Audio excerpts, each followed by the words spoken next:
ইতিহাসের অনেক শাসক ছিলেন যারা নিজেদের শক্তিশালী সাম্রাজ্যের জন্য বিশ্ববিখ্যাত ছিলেন। এদের মধ্যে অনেকে ছিলেন খুবই নৃশংস, আবার অনেকে ছিলেন মহান। এই ভিডিওতে এমন কিছু শক্তিশালী শাসকের কথা বলবো যাদের মৃত্যু খুবই নৃশংসভাবে হয়েছিল, সাথে এটাও দেখবো সেই শাসকদের কবর আজ কোথায় আছে। তো চলুন শুরু করি। এই তালিকায় পঞ্চম শাসক হলেন মুঘল সম্রাট বাহাদুর শাহ জাফর, যিনি মুঘল সাম্রাজ্যের শেষ সম্রাট ছিলেন। যে মুঘল সাম্রাজ্য একসময় রাজ করত সেই মুঘলদের ছলে বলে দুর্বল করে দিয়েছিল ইংরেজরা।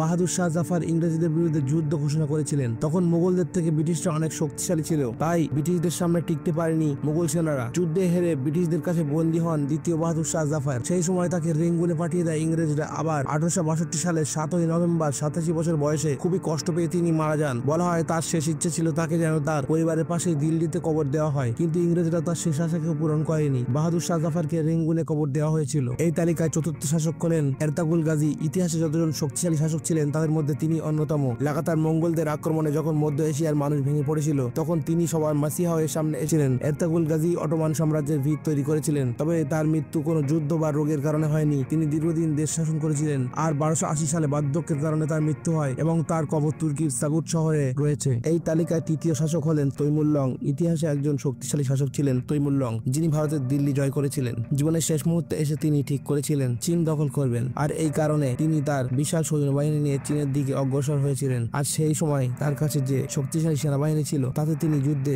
জিতে যেতেন, কিন্তু চীনের ঠান্ডা তৈমুরলং এর জন্য অভিশাপ হয়ে দাঁড়ায়। ঠান্ডার কারণে অসুস্থতায় ভোগেন তৈমুরলং এবং অনেক কষ্ট পেয়ে তিনি মারা যান। বলা হয় 18ই ফেব্রুয়ারি 1405 খ্রিস্টাব্দে তৈমুরলং মারা যান। তার মৃত্যুর পর তার মৃতদেহ উজবেকিস্তানের সমরকান্দে কবর দেওয়া হয়েছিল। তার কবর নিয়ে একটি রহস্য রয়েছে। রহস্যটা হলো তার কবরের উপরে একটা পাথরে লেখা আছে, এই কবর যে খুলবে তার জীবনে আমি অভিশাপ হয়ে আসবো। আর আপনারা জানলে অবাক হবেন, ইতিহাসে বেশ কয়েকজন শাসক তৈমুরলং এর কবর খোলার চেষ্টা করেছিলেন আর তার ফলও তারা ভোগ করেন। 1941 সালে রাশিয়ার প্রেসিডেন্ট স্ট্যালিন তৈমুরলং এর কবর খোলার নির্দেশ দিয়েছিলেন। তিনি এইসব কুসংস্কার বিশ্বাস করতেন না। রাশিয়ার আর্কিওলজিস্টরা 19 জুন 1941 সালে তৈমুরলং এর কবর খোলেন, আর এর 3 দিনের মধ্যে হিটলার হঠাৎই রাশিয়ার উপর আক্রমণ করে দেয়। আর এই যুদ্ধে প্রায় 30 লক্ষ সৈন্য প্রাণ হারান। শেষ পর্যন্ত রাজনৈতিক চাপে স্টালিন আবার তৈমুরলং এর কবর বন্ধ করে দেন। আর এই কবর বন্ধ করার কয়েক সপ্তাহ পর হিটলারের সৈন্যরা রাশিয়া থেকে পিছু হটতে শুরু করে। এই তালিকায় দ্বিতীয় শাসক হলেন চেঙ্গিস খান। ইতিহাসে যত ক্রূর শাসক ছিলেন তাদের মধ্যে একজন হলেন চেঙ্গিস খান।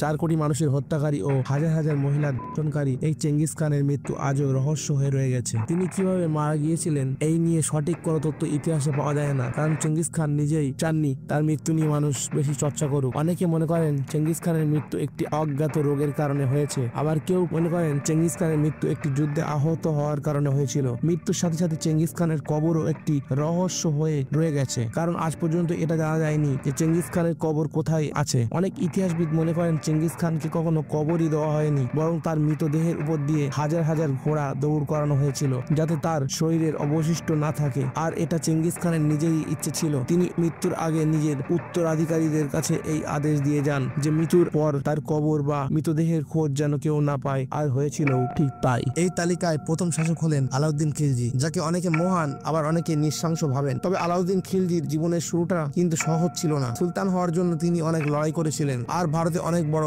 সাম্রাজ্য তৈরি করেছিলেন। আলাউদ্দিন খিলজির জীবনের অনেক রহস্যের মধ্যে একটি রহস্য ছিল তার মৃত্যুর রহস্য। তার মৃত্যুর কয়েক ঘন্টা আগেও কেউ বুঝতে পারেনি যে ওই দিন তিনি মারা যাবেন, কারণ ওই দিন তিনি কোনো রোগের শিকার হননি বা কোনো যুদ্ধেও যাননি। এবার প্রশ্ন হলো আলাউদ্দিন খিলজি তাহলে কিভাবে মারা গিয়েছিলেন? সেই সময় বিখ্যাত লেখক জিয়াউদ্দিন বরানীর মতে আলাউদ্দিনের মৃত্যুর জন্য তার সবচেয়ে প্রিয় উজির মালিক গফুর দায়ী ছিল, যে দিল্লির গদিতে বসার জন্য ঘুমের মধ্যেই আলাউদ্দিনকে হত্যা করেন। আর মৃত্যুর সময় আলাউদ্দিন খিলজির বয়স ছিল 49 বছর। আর আলাউদ্দিন খিলজির কবর বর্তমানে দিল্লির কুতুব মিনার কমপ্লেক্সে রাখা আছে। তো বন্ধুরা, এই ছিল ইতিহাসে 5 জন শক্তিশালী শাসকের মৃত্যুর কারণ ও তাদের কোথায় কবর দেওয়া হয়েছিল তার ইতিহাস। ভিডিওটা ভালো লাগলে একটা লাইক করে দিন এবং বন্ধুদের মধ্যে শেয়ার করে দিন। দেখা হচ্ছে পরের ভিডিওতে, ততদিন ভালো থাকবেন।